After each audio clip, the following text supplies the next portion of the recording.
आप देख रहे हैं तेज खबर 24 और वक्त है खबरों का। रीवा शहर में नवनिर्मित स्पोर्ट्स कॉम्प्लेक्स का भव्य लोकार्पण आज प्रदेश के खाद्य नागरिक आपूर्ति एवं उपभोक्ता संरक्षण मंत्री एवं जिले के प्रभारी मंत्री बिसाहुलाल सिंह के मुख्य आतिथ्य में हुआ। स्पोर्ट्स कॉम्प्लेक्स के लोकार्पण अवसर पर अध्यक्ष के तौर पर सांसद जनार्दन मिश्र उपस्थित रहे, जबकि कार्यक्रम के विशिष्ट अतिथि पूर्व मंत्री एवं रीवा विधायक राजेंद्र शुक्ल सहित जिले के विधायक व अन्य जनप्रतिनिधि रहे।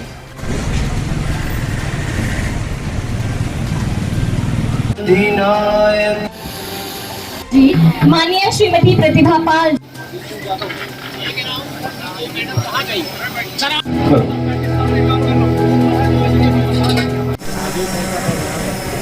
दोस्तों, आज एक बहुत ही खास दिन है रीवा क्षेत्र के लिए, एक नई शुरुआत है। जी हाँ, एक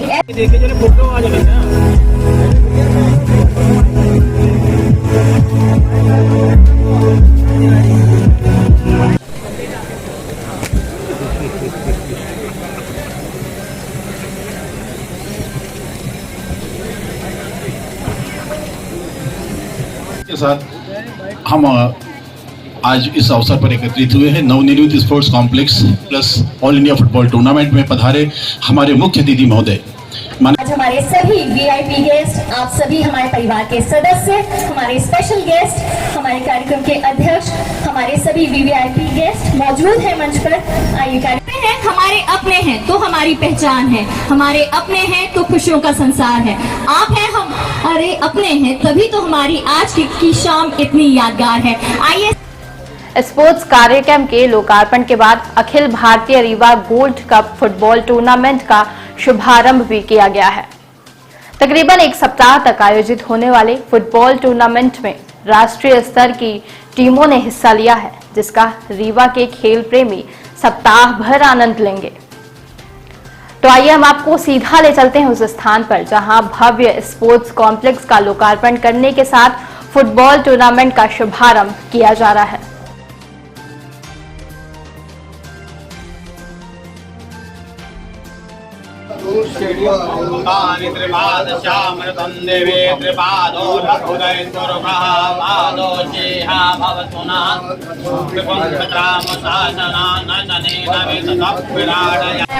सबकी उपस्थिति आज हम सभी के लिए बहुत मायने रखती है।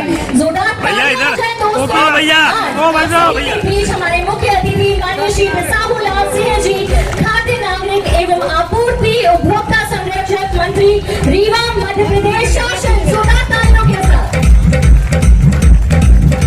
माननीय श्री जनार्दन मिश्रा जी, उन्हें आमंत्रित करना चाहेंगे। हमारे विशिष्ट अतिथि आज के हमारे कार्यक्रम के माननीय राजेंद्र शुक्ला जी, आप सभी के जोरदार तालियों के साथ माननीय नागेंद्र सिंह जी को आमंत्रित करेंगे।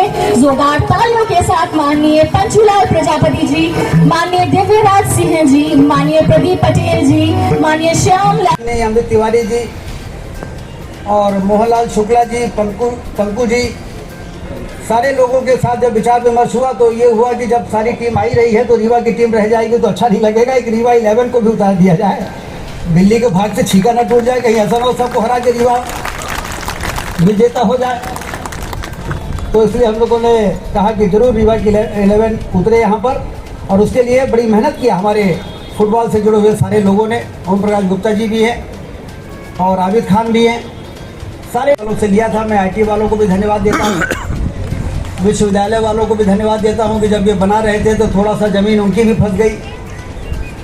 तो अब किसी की ज़मीन लेना कोई आसान काम नहीं है, पूरा का पूरा अमला खड़ा हो जाता है। तो हमने कहा भाई 10% ज़मीन आपकी जा रही है तो आप दे दीजिए और 100% पार्टनर बन जाइए इस स्पोर्ट्स कॉम्प्लेक्स के। 10% ज़मीन दीजिए और एक MOU करा दिया था खेल विभाग के बीच में और विश्वविद्यालय के बीच में कि 10% ज़मीन आपकी में स्टैंड बनेगा और यहाँ पर जब कभी विश्वविद्यालय चाहेगा कोई भी खेल आयोजित करने के लिए तो फ्री ऑफ कॉस्ट विश्वविद्यालय को देने का काम स्पोर्ट्स डिपार्टमेंट करेगा। तो ये आज बन के तैयार हुआ है और फुटबॉल का 1 हफ्ते का टूर्नामेंट, क्योंकि ये था कि उद्घाटन करके और चले जाएंगे और उसके बाद खेल कब होगा, तो उद्घाटन पर नहीं होगा।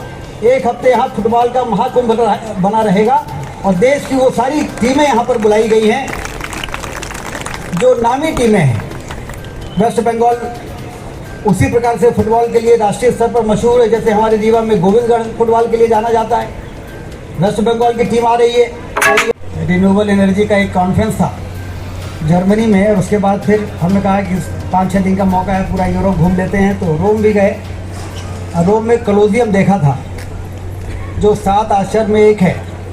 जैसे आगरा का ताजमहल है, वैसे ही रोम का कोलोसियम है, जो स्पोर्ट्स एक्टिविटी के लिए दुनिया में मशहूर है।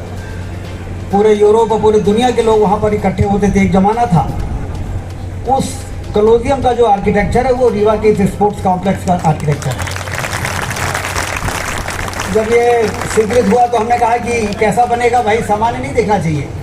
सामान्य स्पोर्ट्स कॉम्प्लेक्स तो हर जगह है, ये विशिष्ट दिखना चाहिए। ये जब रीवा में बन के तैयार हो तो लोग कहें ये स्टेट ऑफ आर्ट बिल्डिंग है, ऐसी बिल्डिंग मध्य प्रदेश को छोड़ो देश में नहीं है ऐसी बिल्डिंग बनी। तो आर्किटेक्ट को बुलाया गया, उनसे प्रपोजल लिए गए, फिर एक को मंजूर किया गया। लेकिन नक्शे में आर्किटेक्चर बनाना तो आसान है, लेकिन उसको मूर्त रूप दे देना कठिन होता है। इसलिए PIU के सारे इंजीनियर्स और वो कॉन्ट्रैक्टर अमरिंदर वगैरह, और ये जो RM सिंह जी है, काल्ला जी हैं चीफ इंजीनियर, अभी हमारे सामने आई थे। इन लोगों ने इस कठिन काम को जिस तरीके से किया है वो भी बधाई के पात्र हैं। और मुझे तो इस बात का संतोष है कि खेल से जुड़े हुए जितने भी लोग हैं वो पिछले 10 दिन से इस प्रकार से यहाँ पर काम कर रहे हैं जैसे घर में कोई बारात वरात आनी हो, शादी होने वाली हो। खेल जगत से जुड़े हुए लोग इस प्रकार से खुश हो रहे हैं, और इसमें कोई दो राय नहीं है। किसी क्षेत्र के विकास की जब हम जो पैरामीटर्स होते हैं कि उस शहर में बाईपास है कि नहीं है, उस शहर में रिंग रोड है कि नहीं है, उस शहर में सुपर स्पेशलिटी हॉस्पिटल है कि नहीं है, उस शहर में हवाई अड्डा है कि नहीं है, सिर्फ इतने वर्ष से विकास के हमने चरम को प्राप्त कर लिया। हम दावा नहीं कर सकते जब तक ये नहीं होगा कि उस शहर में खेल के मैदान और स्पोर्ट्स की एक्टिविटीज़ के लिए पर्याप्त खेल परिसर है कि नहीं। और इसलिए अब रीवा किसी मामले में पीछे रहने वाला नहीं। क्यों रहे रीवा?